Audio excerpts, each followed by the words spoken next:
ഇതാ ഗൈസ്,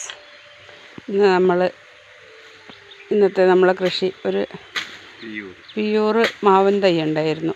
കഴിഞ്ഞ വർഷം വാങ്ങിച്ചതാണ്. അപ്പോൾ അതിൻ്റെ തടം തുറന്ന് വളമിടുന്ന രീതികളാണ്. കഴിഞ്ഞ വർഷം നിറയെ പൂത്തിട്ടുണ്ടായിരുന്നു. അതിൻ്റെ മാങ്ങയൊക്കെ ഞങ്ങൾ പൊട്ടിച്ച് കളഞ്ഞു. ഇപ്രാവശ്യം നന്നായിട്ട് കായ്ക്കുന്നു വിചാരിക്കുന്നു. ഇത്രയായിട്ടുള്ള ചെറിയതാണ്. ഇന്നത്തെ കൃഷി രീതികൾ ഇങ്ങനെയൊക്കെയാണ്.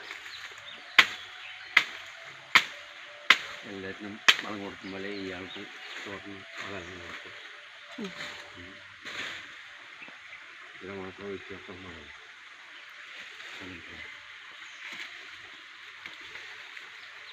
എല്ലാവരും മഴക്കാലം തുറന്ന് വളമിട്ട് കൊടുക്കും.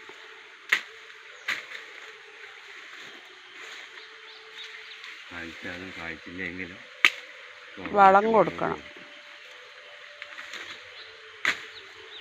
എന്നാലേ അത് പുഷ്ടി വരുള്ളൂ.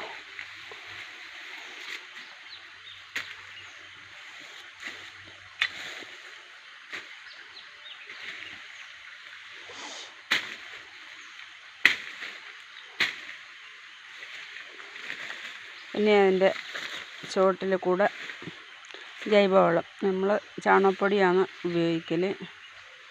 അപ്പോൾ അത് ഇട്ട് കൊടുക്കും. ഇടയിലെ കൂടെ ഞങ്ങൾ ചേമ്പൊക്കെ കൃഷി ചെയ്തിട്ടുണ്ട് കേട്ടോ. ഇതാണ്ടില്ലേ, ഇതിനൊക്കെ ഇനിയിപ്പം മണ്ണ് ഇടാനായി. പിന്നെ ഇനിയിപ്പം മാവിലേക്ക് വളം ഇടുവാണ്.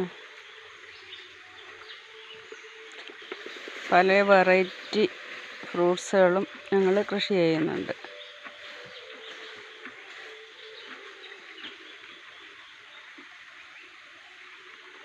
ഇതാണ് ഇന്നത്തെ ഞങ്ങളുടെ കൃഷിയും വീടും നില്ലേൻ്റെ 10ാം ഭാഗം.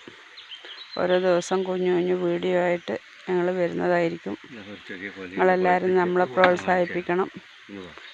പിന്നെ അത് കഴിഞ്ഞിട്ട് ചെറിയൊരു കൊല, ഒരു വാഴക്കൊല ചെറുതാണ്, വേനൽക്കാലമായതിപ്പോൾ ഉണ്ടായത്. അത് പഴുത്തു ഗൈസ്, കണ്ടോ, കുഞ്ഞതാ. അപ്പോൾ അതും കൂടെ കുത്താം.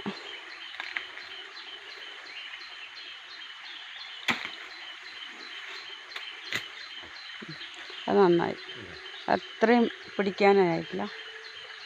ശരി എന്നാൽ ഓക്കെ, അടുത്ത വീഡിയോ ആയിട്ട് ഞങ്ങൾ നാളെ കാണാം കേട്ടോ. ഓക്കേ.